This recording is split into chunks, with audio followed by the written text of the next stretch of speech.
Supreme court ने पिछले हफ्तियां दे विच फैसला सुना दिता है कि जी हरियाणा कमेटी बनना बिल्कुल जायज़ है। ये पंजाब रीऑर्गेनाइजेशन एक्ट 1966 की कोई खिलाफ वर्जी नहीं है। दादूवाल ने एक इंटरव्यू दिता है इस एक टीवी चैनल में, वो कहता भी ये मोहन भागवत ने कदों कहा कि भी भारत च रहने वाला हर कोई हिंदू है। RSS ने कोई सिखां के खिलाफ कदे कोई नुकसान किया मैनू दिखाओ। शरीफ आदमी नूं अगे किया होया श्रोमणी कमेटी प्रधान नूं कि भी तू डिफेंड कर, वो तरले कर रहा हरियाणे के चीफ मिनिस्टर नाल एक मीटिंग दे लई। उन्हें अज तक इनू मीटिंग तो ही जो टाइम नहीं दिता है। जिहड़ा असली DC उत्थे लग्या वो आया ही नहीं मैमोरेंडम लैण, उन्हें उसके एडिशनल DC नूं भेज दिता।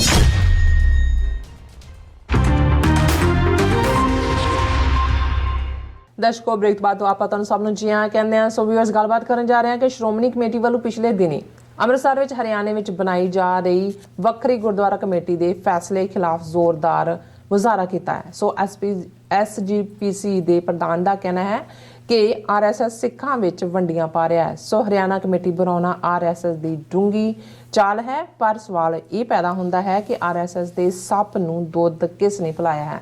ਸੋ ਇਸ ਬਾਰੇ ਆਪਾਂ ਗੱਲਬਾਤ ਕਰਨ ਜਾ ਰਹੇ ਹਾਂ। ਸੋ ਅਸੀਂ ਚਾਹਾਂਗੇ ਕਿ ਦੋਸਤਾਂ ਨਾਲ ਇਸੇ ਤਰ੍ਹਾਂ ਜੁੜੇ ਰਹਿਣ, ਦੇਖਣ ਸੁਣਨੇ ਐਂਡ ਲਿਖਣ ਲਈ ਤੁਹਾਡਾ ਸਭ ਦਾ ਬਹੁਤ ਬਹੁਤ ਧੰਨਵਾਦ जी। डॉक्टर साहब की विचार ने देखो, बहुत बार जदों असी किसी का जलाल देखा हुंदा है बिल्कुल, फिर तुसी उन्हां दा जवाल देखदे हो, अर्श तो फर्श तक डिगना देखदे हो, और उन्हां दी जिहड़ी है वो विचारगी देखदे हो, तो फिर ये गल पहलां तां रूहानी ध्यान दे विच आंदी है कि धरती ते आकाश चढ़ावे चढ़े आकाश गिरावे, कि रब की रज़ा देखो।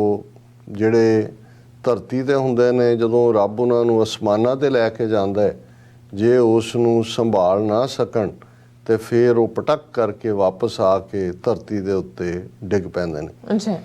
1920 च लगभग 100 साल पहला जिस स्ट्रगल दे नाल गुरुद्वारे महंतां दी गिरफ्त तो आज़ाद होए श्रोमणी गुरुद्वारा प्रबंधक कमेटी एक्ट 1925 बनता है, और इतिहासक गुरुद्वारे उस खिते दे वड्डी गिणती दे विच उसका हिस्सा बनते हैं। हुण करंट कुछ साल पहला तक 1200 करोड़ तो ज़्यादा का बजट, इस तो इलावा किन्ने medical college, engineering college, Khalsa school और बाकी चैरिटेबल अदारे, और कितना वड्डा ना इसनूं सिखां दी मिनी पार्लीमेंट आप ही कहण लग गए, किसी ने तो नहीं कहा। हालां सियाणे उदों भी समझते सी जदों ये एक्ट बनया भी, और जदों ये आज़ाद सो कॉल्ड भारत दे विच चल रहा सी कि भाई ये तो सारियां ताकतां ही सरकार दे कोल ने। एक्ट भी उन्हां ने ही बनाया है, चोणां कदों करवाउणियां ने कदों नहीं करवा उन्होंने फैसला करना है। क्राइटेरिया की रखना है, ईवन सिख कौन है इनू भी उन्होंने डिफाइन करना है, और जदों मर्जी उहदे चों अमेंडमेंट कर देण, जदों मर्जी कोई सबसट्रैक्शन कर देण, ये उन्हां दे हथ वस है। और असीं ये देखिया कि इस सब दे बावजूद, क्योंकि सिखां दी सियासत दे विच जिहड़ी मुख धिर पोलीटिकल पार्टी तां अकाली दल बनी, पर अकाली दल उही असली रहा जां अकाली दल मन्निया गया जिहदा कंट्रोल जिहदे कंट्रोल श्रोमणी कमेटी सी। सो ज़ाहिर है श्रोमणी कमेटी चोणां च जिहड़ा है वो जिहदे कोल पावर आंदी सी। सो जदों बादल टौड़ा तलवंडी दे नां थल्ले त्रिमूर्ति सामने आई, और हौली तलवंडी भी साइड लाइन हो गया, टौड़ा बाद च जिहड़ा है वो एक बारी साइड लाइन बादल ने कीता, फिर उसदी नैचुरल डैथ हो गई। अच्छा, तो बादल टब्बर ने जिवें पिछली अद्धी सदी तो ज़्यादा समा 5 वार मुख मंत्री रहिंदे हैं श्रोमणी कमेटी ते अपना जफ्फा रखिया, वो भी समझ आ सकता है। पर सब तो अनपाए सैक्ट जिथे बादल टब्बर ने सिखां दियां सारियां इंस्टीट्यूशनस इनकलूडिंग अकाल तखत उसकी जिहड़ी प्रभुता नूं डैमेज कीता, उत्थे सब तो वर्स्ट पार्ट सी कि RSS दे नाल जिस दी आउटफिट पहला भारतीय जनसंघ सी, बाद च BJP बनी, अनकंडीशनल सपोर्ट उन्हां नूं कदे कोई हुण अज जदों बंदी ਸਿੰਘਾਂ ਦੀ रिहाई का मुद्दा चुकते हैं जां पाणियां का मुद्दा जां चंडीगढ़, कि आम बंदा भी पूछ सकता है भी 5 वार तू मुख मंत्री रहा है, 4-5 वार 3 वार वाजपेयी की सरकार बनी, ਉਹਦੇ 'ਚ ਵੀ ਦਿੱਲੀ 'ਚ ਭਾਈਵਾਲ, ਔਰ ਬਾਅਦ ਦੇ ਵਿੱਚ ਨਰਿੰਦਰ ਮੋਦੀ ਦੇ ਨਾਲ 2014 'ਚ ਭਾਈਵਾਲ, ਫਿਰ 2019 ਤੱਕ ਪਹੁੰਚਦੇ ਆ ਜਿਹੜਾ ਹੈ ਕਿਸਾਨ ਲਹਿਰ ਔਰ ਦੂਸਰੇ ਤੋਂ ਤੱਕ ਉਹਨਾਂ ਦੇ ਨਾਲ ਭਾਈਵਾਲੀ। ਸੋ ਅੱਧੀ ਸਦੀ ਜਿਹੜਾ RSS ਦੇ ਬਾਵਜੂਦ ਕਿ ਅਕਾਲ ਤਖਤ ਦਾ ਹੁਕਮਨਾਮਾ 2003-04 ਦੇ ਪੀਰੀਅਡ 'ਚ ਜਥੇਦਾਰ ਵਿਦਾਂਤੀ ਦੇ ਵੇਲੇ ਆਂਦਾ, ਜਦੋਂ ਕਿ ਉਹ ਉੱਥੋਂ ਹਜ਼ੂਰ ਸਾਹਿਬ ਤੋਂ RSS ਜਲੂਸ ਕੱਢਣਾ ਚਾਹੁੰਦੇ ਕਿ ਭਾਈ ਐਂਟੀ ਸਿੱਖ ਹੈ, ਇਹਦੇ ਬਾਵਜੂਦ ਇਹਨਾਂ ਨੇ ਉਹ ਸਾਂਝਾਂ ਵੀ ਜਾਰੀ ਰੱਖੀਆਂ। RSS ਦੇ ਕਹਿਣ ਦੇ ਉੱਤੇ ਜਿਹੜਾ ਮੂਲ ਨਾਨਕਸ਼ਾਹੀ ਕੈਲੰਡਰ 2003 ਦੇ ਵਿੱਚ ਲਾਗੂ ਕੀਤਾ ਸੀ ਪੰਥ ਨੇ, ਉਸ ਨੂੰ 2010 ਦੇ ਵਿੱਚ ਉਹਦਾ ਅੱਧਾ ਹਿੰਦੂਕਰਨ ਕਰ ਦਿੱਤਾ। 2013-14 ਤੱਕ ਪਹੁੰਚਦੇ ਆ। ਉਹ ਸਭ ਤੋਂ ਵੱਡਾ ਫਰਾਡ ਹਿਸਟਰੀ ਦਾ ਕਿ ਹਿੰਦੂ ਕੈਲੰਡਰ ਤੇ ਨਾਨਕਸ਼ਾਹੀ ਲਫ਼ਜ਼ ਲਿਖ ਕੇ ਉਹਨੂੰ ਨਾਨਕਸ਼ਾਹੀ ਕੈਲੰਡਰ ਕਿਹਾ ਜਾਂਦਾ ਹੈ। ਹੁਣ ਇਸ ਸਭ ਦੇ ਉੱਤੇ ਜਦੋਂ ਤੁਸੀਂ ਆਪਣੀ ਪੱਗ ਵੀ, ਆਪਣੀ ਦਾੜੀ ਵੀ, ਆਪਣਾ ਈਮਾਨ ਵੀ, ਆਪਣਾ ਸਭ ਕੁਝ RSS ਦੇ ਹਵਾਲੇ ਕੀਤਾ ਤੇ ਫਿਰ ਦੁਸ਼ਮਣ ਉਹ ਤਾਂ ਪਹਿਲੇ ਦਿਨ ਤੋਂ ਹੀ ਉਹਨਾਂ ਨੂੰ ਇਹ ਰਿਹਾ ਵੀ ਸਿੱਖਾਂ ਦੀ ਤਾਕਤ ਨੂੰ ਕਿਵੇਂ ਤੋੜਨਾ, ਕਿਵੇਂ ਡੈਥ ਕਿਸ ਦੇ ਨਾਲ ਇਹਨਾਂ ਨੂੰ ਮਾਰਨਾ। ਇੱਕ ਪਾਸੇ ਅਹਿਸਾਸ ਕਰਵਾਉਣਾ ਕਿ ਤੁਸੀਂ ਸਾਡੇ ਆਪਣੇ ਹੋ, ਜਿਹਨੂੰ ਡੈਥ ਕਿਸ ਕਹਿੰਦੇ ਨੇ, ਪਰ ਅੰਦਰੋਂ ਤੁਸੀਂ ਜੜ੍ਹਾਂ ਖੋਖਲੀਆਂ ਕਰਨੀਆਂ ਨੇ। ਸੋ ਕਿਵੇਂ RSS ਨੇ ਰਾਸ਼ਟਰੀ ਸਿੱਖ ਸੰਗਤ ਰਾਹੀਂ 1985 'ਚ ਐਂਟਰੀ ਮਾਰਨ ਦੀ ਕੋਸ਼ਿਸ਼ ਕੀਤੀ, ਉਹ ਤਾਂ ਭਲਾ ਹੋਏ ਜੁਝਾਰੂਆਂ ਦਾ ਵੀ ਉਹਨਾਂ ਨੇ ਜਿਹੜਾ ਰੁਲਦਾ ਬਣਾਇਆ ਸੀ ਉਹਦਾ ਮੁਖੀ ਉਹਨੂੰ ਰੋਲ ਦਿੱਤਾ। ਉਹ ਹੁਣ ਮੁੜ ਕੇ ਕਦੇ ਸੁਣਿਆ ਨਹੀਂ ਹੈ ਵੀ ਕੌਣ ਹੈ, ਜਾਂ ਹੋਰ ਵੀ ਸਜ਼ਾ ਯਾਫਤਾ ਕੀਤੇ ਗਏ। ਲੇਕਿਨ ਪੰਜਾਬ ਦੇ ਵਿੱਚ ਇਹਨਾਂ ਨੇ ਐਂਟਰੀ 1999 'ਚ 300 ਸਾਲਾ ਖਾਲਸਾ ਸਾਜਨਾ ਦਿਵਸ ਦੇ ਮੌਕੇ ਬਰਾਬਰ ਪੈਰੇਡ ਕੀਤੀ। RSS ਵਾਲਿਆਂ ਨੇ ਨਿਕਰਾਂ ਪਾ ਕੇ ਕਟਸੀ ਪ੍ਰਕਾਸ਼ ਬਾਦਲ, ਔਰ ਇਸ ਸਭ ਦੇ ਚਲਦਿਆਂ ਕੋਈ ਪੰਜਾਬ ਦੀ ਮੰਗ ਨਾ ਕਦੇ ਮੰਨੀ ਗਈ, ਕਿਉਂਕਿ ਇਹਨਾਂ ਨੇ ਉਹ ਇਸ਼ੂ ਹੀ ਨਹੀਂ ਚੁੱਕਿਆ। ਉਹ ਰਾਜਧਾਨੀ ਦਾ ਹੋਏ, ਪੰਜਾਬੀ ਬੋਲਦੇ ਅਨੰਦਪੁਰ ਦਾ ਮਤਾ ਤਾਂ ਦੂਰ ਦੀ ਗੱਲ, ਜਿਹੜੀ ਧਰਮ ਯੁੱਧ ਮੋਰਚੇ ਦੀ ਮੰਗ ਸੀ ਆਲ ਇੰਡੀਆ ਗੁਰਦੁਆਰਾ ਐਕਟ ਬਣਾਇਆ ਜਾਏ ਕਿ ਭਾਈ ਸਾਰੇ ਗੁਰਦੁਆਰੇ ਇੱਕ ਮੈਨੇਜਮੈਂਟ ਦੇ ਥੱਲੇ, ਉਹ ਵੀ ਜਿਹੜੀ ਹੈ ਦੱਬ ਦਿੱਤੀ। ਹੁਣ ਜੇ ਅਕਾਲੀ ਇਮਾਨਦਾਰੀ ਦੇ ਨਾਲ ਖਾਲਿਸਤਾਨ ਦੀ ਗੱਲ ਤਾਂ ਛੱਡ ਦਿਓ, ਜੇ ਵਿਦਿਨ ਸਿਸਟਮ ਵੀ ਸਿੱਖਾਂ ਦੀਆਂ ਮੰਗਾਂ ਜਾਂ ਈਵਨ ਗੁਰਦੁਆਰਾ ਐਕਟ ਹੀ ਮਨਵਾ ਲਿਆ ਹੁੰਦਾ ਤੇ ਅੱਜ ਉਹ ਹਾਲਾਤ ਨਾ ਆਉਂਦੇ ਕਿ 2014 'ਚ ਭੁਪਿੰਦਰ ਹੁੱਡਾ ਦੀ ਸਰਕਾਰ, ਜਿਹੜੀ ਕਾਂਗਰਸ ਦੀ ਸਰਕਾਰ ਸੀ, ਅਮਰਿੰਦਰ ਇਧਰ ਚੀਫ ਮਿਨਿਸਟਰ ਰਲੇ ਹੋਏ ਸੀ, ਉਹਨੇ ਹਰਿਆਣੇ ਦੇ ਵਿੱਚ ਹਰਿਆਣਾ ਕਮੇਟੀ ਬਣਾ ਦਿੱਤੀ ਅਲੱਗ।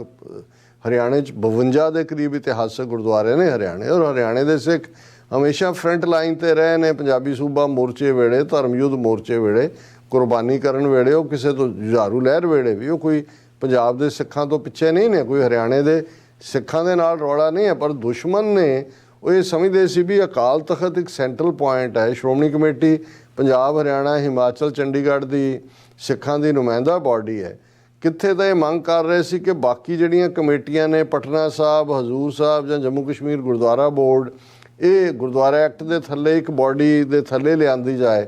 2014 'ਚ ਭੁਪਿੰਦਰ ਹੁੱਡੇ ਦੀ ਸਰਕਾਰ ਨੇ ਹਰਿਆਣਾ ਕਮੇਟੀ ਬਣਾਈ। ਜ਼ਾਹਰ ਹੈ ਬਾਦਲ ਜਿਹੜਾ ਹੈ ਉਹ ਸੁਪਰੀਮ ਕੋਰਟ 'ਚ ਪਹੁੰਚ ਗਿਆ, ਉਹ ਅਕਾਲ ਤਖਤ ਤੇ ਆਇਆ ਜੀ ਮੈਂ ਤਾਂ ਸ਼ਹੀਦ ਹੋ ਜਾਵਾਂਗਾ, ਇਹ ਦੂਜਾ ਤੀਜਾ। ਉਹ ਉਹਨਾਂ ਨੇ ਸਰਕਾਰ ਸੀ ਉਹਨਾਂ ਦੀ, ਭਾਵੇਂ ਇੱਧਰ ਹੁੱਡੇ ਦੀ ਸਰਕਾਰ ਸੀ, ਉੱਥੇ ਮੋਦੀ ਦੀ ਬਣ ਗਏ, ਉਹਨਾਂ ਨੇ ਸੁਪਰੀਮ ਕੋਰਟ 'ਚ ਰੱਖ ਛੱਡੀ ਪੈਟੀਸ਼ਨ। ਹੁਣ ਆਲਮੋਸਟ 8 ਸਾਲ ਬਾਅਦ ਜਦੋਂ ਉਹਨਾਂ ਨੇ ਦੇਖਿਆ ਕਿ ਇੱਧਰੋਂ ਤਾਂ ਉਹਨਾਂ ਨੇ ਬਾਦਲਾਂ ਦਾ ਕੰਮ ਕਰਤਾ ਮੋਦੀ ਔਰ RSS ਨੇ, ਉਹਨਾਂ ਨੇ ਕਿਹਾ ਜੀ ਹੁਣ ਦੂਜਾ ਸੱਪ ਕੱਢੋ ਜਿਹੜਾ ਕਿ ਉਹਨਾਂ ਨੇ ਰੱਖਿਆ ਹੋਇਆ ਸੀ। ਸੁਪਰੀਮ ਕੋਰਟ ਨੇ ਪਿਛਲੇ ਹਫ਼ਤਿਆਂ ਦੇ ਵਿੱਚ ਇਹ ਫੈਸਲਾ ਸੁਣਾ ਦਿੱਤਾ ਹੈ ਕਿ ਜੀ ਹਰਿਆਣਾ ਕਮੇਟੀ ਬਣਨਾ ਬਿਲਕੁਲ ਜਾਇਜ਼ ਹੈ। ਇਹ ਪੰਜਾਬ ਰੀਆਰਗੇਨਾਈਜੇਸ਼ਨ ਐਕਟ 1966 ਦੀ ਕੋਈ ਖਿਲਾਫ ਵਰਜ਼ੀ ਨਹੀਂ ਹੈ। ਨਤੀਜੇ ਦੇ ਤੌਰ ਤੇ ਜਿਹੜਾ ਉੱਥੇ ਉਹਨਾਂ ਨੇ ਰੱਖਿਆ ਹੋਇਆ ਬਲਜੀਤ ਸਿੰਘ ਦਾਦੂਵਾਲ ਤੇ ਕੁਝ ਹੋਰ, ਉਹ ਪੁੱਠੀਆਂ ਛਾਲਾਂ ਮਾਰ ਰਹੇ ਨੇ। ਉਹ ਤਾਂ ਕਹਿ ਰਿਹਾ, ਉਹਨੇ ਦਾਦੂਵਾਲ ਨੇ ਇੱਕ ਇੰਟਰਵਿਊ ਦਿੱਤਾ ਹੈ ਇਸ ਇੱਕ TV ਚੈਨਲ ਨੂੰ, ਉਹ ਕਹਿੰਦਾ ਵੀ ਇਹ ਮੋਹਨ ਭਾਗਵਤ ਨੇ ਕਦੋਂ ਕਿਹਾ ਕਿ ਵੀ ਭਾਰਤ 'ਚ ਰਹਿਣ ਵਾਲਾ ਹਰ ਕੋਈ ਹਿੰਦੂ ਹੈ। ਸੋਸ਼ਲ ਮੀਡੀਆ ਤੇ ਹੋਏਗਾ, ਉਹ 'ਚ ਗਲਤ ਖਬਰਾਂ ਮੈਂ ਤਾਂ ਨਹੀਂ ਦੇਖਿਆ ਕਿਤੇ, ਮੈंने ਦੇਖਿਆ। RSS ਨੇ ਕੋਈ ਸਿੱਖਾਂ ਦੇ ਖਿਲਾਫ ਕਦੇ ਕੋਈ ਨੁਕਸਾਨ ਕੀਤਾ ਮੈਨੂੰ ਦਿਖਾਓ, ਕੋਈ ਕਿਤਾਬ ਦਿਖਾਓ, ਕੋਈ ਦੂਜਾ। ਹੁਣ ਇਸ ਹੱਦ ਤੱਕ, ਔਰ ਇਹ ਦੇਖੋ ਵੀ ਇਹ ਕੌਣ ਲੋਕ ਨੇ ਸਾਡੇ ਹਾਲਾਂ। ਕੁਛ ਵੀਰ ਨਾਰਾਜ਼ ਹੋ ਜਾਂਦੇ ਨੇ ਕਿ ਜੀ ਉਹ ਇਹ ਚੰਗਾ ਕੰਮ, ਤੇ ਤੁਸੀਂ ਦੇਖੋ ਤਾਂ ਸਹੀ ਵੀ ਕੀ ਹੁਣ ਅੱਜ ਹਾਲਾਤ ਇਹ ਬਣ ਗਏ ਕਿ ਇਸ ਹਰਿਆਣਾ ਕਮੇਟੀ ਦੇ ਮੁੱਦੇ ਤੇ ਹੀ ਸ਼੍ਰੋਮਣੀ ਕਮੇਟੀ ਪ੍ਰਧਾਨ ਹਰਜਿੰਦਰ ਸਿੰਘ ਧਾਮੀ ਨਿੱਜੀ ਤੌਰ ਤੇ ਉਹਨਾਂ ਦੇ ਹਿਊਮਨ ਰਾਈਟਸ ਦੂਜੇ ਤੀਜਿਆਂ ਤੇ ਕੰਮ ਕੀਤਾ ਹੋਇਆ, ਉਹਨਾਂ ਨੇ ਚੰਗੇ ਇਨਸਾਨ ਹੋਣਗੇ, ਲੇਕਿਨ ਰਿਪਰੈਜ਼ੈਂਟ ਹੁਣ ਕਿਉਂਕਿ ਬਾਦਲ ਤਾਂ ਉਹ ਬੁੱਢੇ ਸੱਪ ਵਾਂਗ ਜਿਹੜਾ ਉਹ ਪਤਾ ਨਹੀਂ ਕਿ ਕਿਹੜੇ ਖੁੱਡ 'ਚ ਪਿਆ ਹੋਇਆ ਹੈ। ਤੇ ਮੁੰਡਾ ਜਿਹੜਾ ਉਹਦੀ ਨੂੰਹ ਵੀ ਹੁਣ ਨਜ਼ਰ ਨਹੀਂ ਆਉਂਦੀ, ਜਿਹੜੀ ਅਚਾਰ ਚਟਨੀ ਮੰਤਰੀ ਹੁੰਦਿਆਂ ਵੀ ਜਿਹੜਾ ਉਹ ਖਾਲਿਸਤਾਨ ਔਰ ਦੂਜਿਆਂ ਦੇ ਖਿਲਾਫ ਬਿਆਨਬਾਜ਼ੀ ਕਰਦੀ ਸੀ। ਹੁਣ ਇਹ ਇੱਕ ਸ਼ਰੀਫ ਆਦਮੀ ਨੂੰ ਅੱਗੇ ਕੀਤਾ ਹੋਇਆ ਸ਼੍ਰੋਮਣੀ ਕਮੇਟੀ ਪ੍ਰਧਾਨ ਨੂੰ ਕਿ ਵੀ ਤੂੰ ਡਿਫੈਂਡ ਕਰ। ਉਹ ਤਰਲੇ ਕਰ ਰਿਹਾ ਹਰਿਆਣੇ ਦੇ ਚੀਫ ਮਿਨਿਸਟਰ ਨਾਲ ਇੱਕ ਮੀਟਿੰਗ ਦੇ ਲਈ। ਉਹਨੇ ਅੱਜ ਤੱਕ ਇਹਨੂੰ ਮੀਟਿੰਗ ਤੋਂ ਹੀ ਜਿਹੜਾ ਟਾਈਮ ਨਹੀਂ ਦਿੱਤਾ ਹੈ। ਹੁਣ ਹਾਰ ਕੇ ਇਹਨਾਂ ਨੇ ਕਿ ਜੀ ਹਰਿਆਣਾ ਕਮੇਟੀ ਇਹ ਤਾਂ ਸਿੱਖਾਂ 'ਚ ਵੰਡੀਆਂ ਪਾਤੀਆਂ। ਇਹਨਾਂ ਨੇ ਅੰਮ੍ਰਿਤਸਰ ਦੇ ਵਿੱਚ ਅਕਤੂਬਰ 4 ਜਿਹੜਾ ਪਿਛਲੇ ਕੱਲ, ਅੱਜ ਅਸੀਂ 4 ਅਕਤੂਬਰ ਨੂੰ ਗੱਲ ਕਰ ਰਹੇ ਹਾਂ, ਪ੍ਰੋਟੈਸਟ ਰੱਖਿਆ ਕਿ ਜੀ ਅਸੀਂ DC ਨੂੰ ਮੈਮੋਰੰਡਮ ਦਿਆਂਗੇ, ਹਰਿਆਣਾ ਕਮੇਟੀ ਬਣਾ ਕੇ ਸਿੱਖਾਂ 'ਚ ਫੁੱਟ ਪਾਈ ਜਾ ਰਹੀ ਹੈ। ਇਹ ਜਦੋਂ ਮੈਂ ਕਿਹਾ ਵੀ ਚੜ੍ਹੇ ਆਕਾਸ਼ ਗਿਰਾਵੇ, ਜਿਹੜਾ ਅਸਲੀ DC ਉੱਥੇ ਲੱਗਿਆ ਉਹ ਆਇਆ ਹੀ ਨਹੀਂ ਮੈਮੋਰੰਡਮ ਲੈਣ। ਉਹਨੇ ਜਿਹੜਾ ਇੱਕ ਉਸ ਦੇ ਐਡੀਸ਼ਨਲ DC ਨੂੰ ਭੇਜ ਦਿੱਤਾ। ਇਹਨਾਂ ਨੂੰ ਲੱਗਾ ਵੀ ਅੱਜ ਹਾਲਾਤ ਇਹ ਹੋ ਗਏ ਨੇ ਕਿ ਅੰਮ੍ਰਿਤਸਰ ਜ਼ਿਲ੍ਹੇ ਦਾ ਡਿਪਟੀ ਕਮਿਸ਼ਨਰ ਵੀ ਇਹਨਾਂ ਨੂੰ ਰੈਕਗਨਾਈਜ਼ ਨਹੀਂ ਕਰਦਾ। ਉੱਥੇ ਬਹਿ ਕੇ ਧਰਨਾ ਦੇ ਕੇ ਨਹੀਂ ਅਸੀਂ ਅਸਲੀ ਨੂੰ ਦੇਣਾ ਜੀ ਮੈਮੋਰੈਂਡਮ। ਔਰ ਅਸਲੀ ਜਦੋਂ ਆਇਆ ਹਰਪ੍ਰੀਤ ਸਿੰਘ ਸੂਦਨ ਜਿਹੜਾ ਹੈ ਤੇ ਫਿਰ ਮੈਮੋਰੈਂਡਮ ਦੇ ਕੇ ਆ ਗਏ। ਹੁਣ ਉਸ ਸਾਰੇ ਜਿਹੜੀ ਗੱਲ ਮੈਂ ਇਹ ਸਾਰੀ ਕਹਾਣੀ ਜਿਹੜੀ ਸੁਣਾਈ ਹੈ ਉਹਦੇ 'ਚ ਆਪਣੇ ਮੈਮੋਰੈਂਡਮ 'ਚ ਇਹ ਕਹਿ ਰਹੇ ਨੇ terming it as an RSS influence judgement ਕਿ ਸੁਪਰੀਮ ਕੋਰਟ ਨੇ ਜਿਹੜਾ ਹਰਿਆਣਾ ਕਮੇਟੀ ਬਣਾਉਣ ਦਾ ਫੈਸਲਾ ਸੁਣਾਇਆ RSS ਦੇ ਕਹਿਣ ਦੇ ਦਿੱਤਾ ਹੈ। Dhami allege this move was the start of the domination over the minority communities. ਇਹ ਅੱਜ ਨਹੀਂ ਸਟਾਰਟ ਹੋਇਆ ਧਾਮੀ ਸਾਹਿਬ, ਇਹ ਤਾਂ ਅੱਧੀ ਸਦੀ ਤੋਂ ਜਦੋਂ ਤੁਹਾਡਾ ਬਾਦਲ ਇਹਦੀ ਕੱਚ 'ਚ ਬੈਠਾ, ਇਹਦੀ ਜਿਹੜਾ ਉਹ ਬੁੱਕਲ 'ਚ ਬੜਿਆ ਹੋਇਆ ਸੀ RSS ਦੀ, ਉਦੋਂ ਤੋਂ ਹੀ RSS ਦਾ 100 ਸਾਲ ਤੋਂ ਉਹਨਾਂ ਨੇ ਕਦੇ ਭੁਲੇਖਾ ਹੀ ਨਹੀਂ ਰਹਿਣ ਦਿੱਤਾ ਕਿ ਉਹ ਇੱਕ ਹਿੰਦੂ ਰਾਸ਼ਟਰ ਲਈ ਨੇ ਔਰ ਉਹ ਸਿੱਖ ਧਰਮ ਨੂੰ ਹਿੰਦੂ ਧਰਮ ਦਾ ਹਿੱਸਾ ਮੰਨਦੇ ਨੇ।